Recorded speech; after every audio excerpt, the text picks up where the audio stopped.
Hi guys, welcome back to the Shannon Show. Hello if you're new. So today's video is going to be my report of Riverdale Season 5, Episode 2. I hope everybody is doing as well as can be, and I really do hope everybody is being as proactive as possible in supporting the Black Lives Matter movement.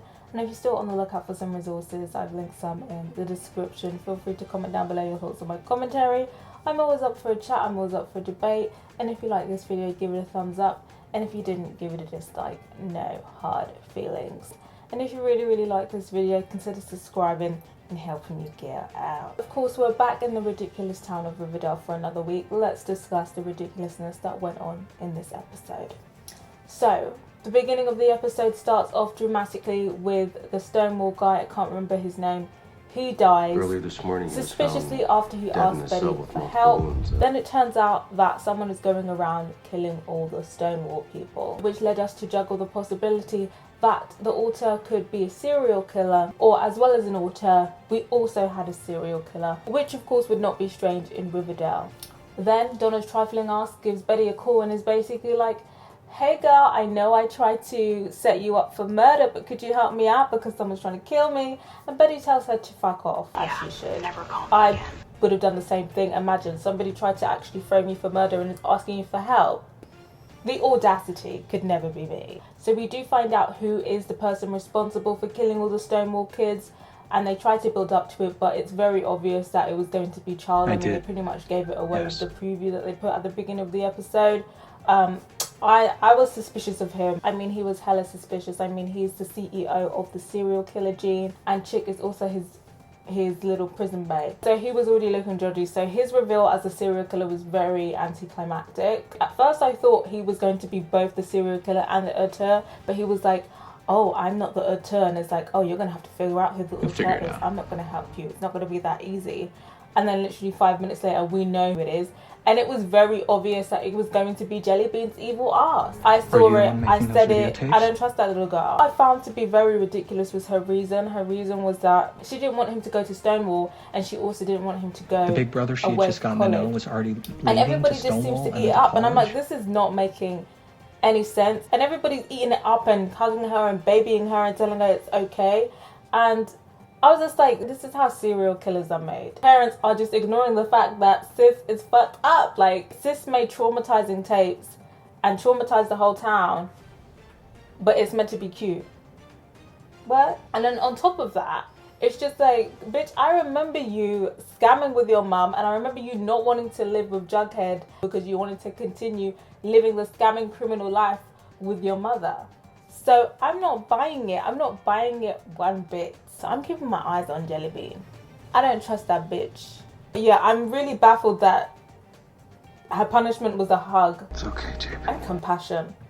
I'm baffled. Aaron's old ass calls up on Archie for disrespecting our girl Veronica. A part of me understands, because obviously that's his daughter, but at the same time, like, you're fully like 50 years old and you're not embarrassed. It's a bit embarrassing. But what do you guys think? Do you think you'd pull up on Archie if you were Veronica's dad, or would you just, like, you know, this is teen shit, this is what people do, they get together and they break up, you know?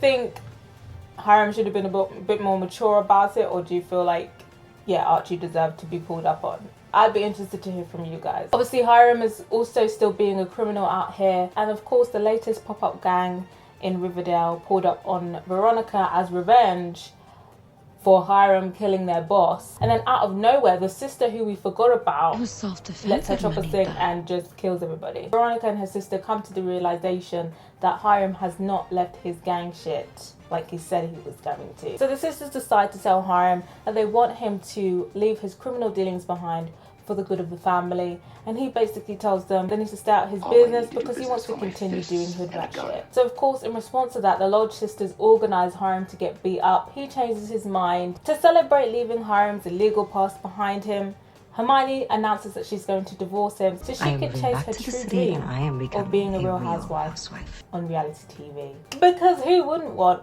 a Real Housewife Riverdale crossover? Cheryl wants to right the wrongs of her racist ancestors by asking them to give back the land that they stole from Tony's native ancestors. Not because it's morally the right thing to do, of course.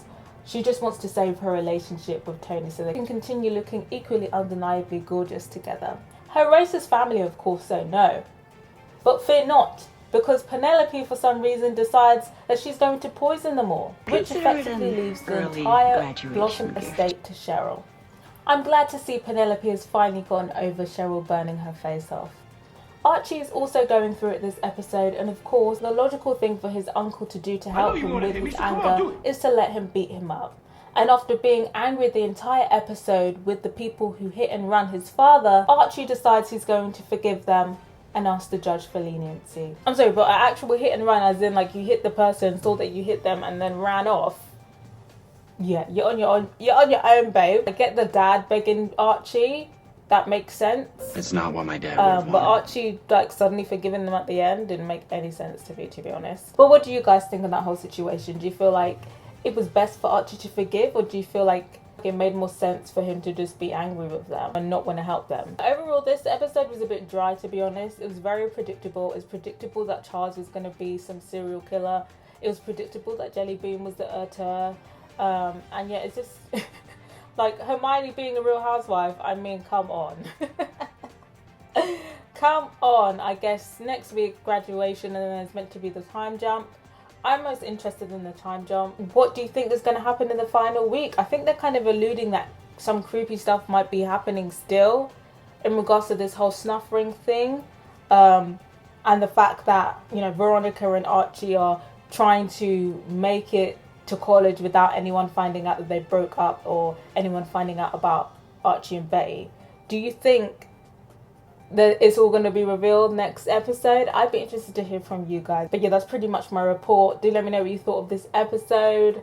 Let me know what you thought of my commentary. What do you think was the most ridiculous part of this episode? And that's me done. You might as well subscribe, and if you do, don't forget to put my notification bell on so you know when the next video is dropping.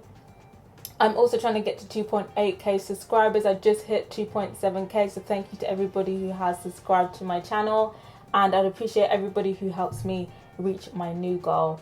Yeah, till next time guys, bye.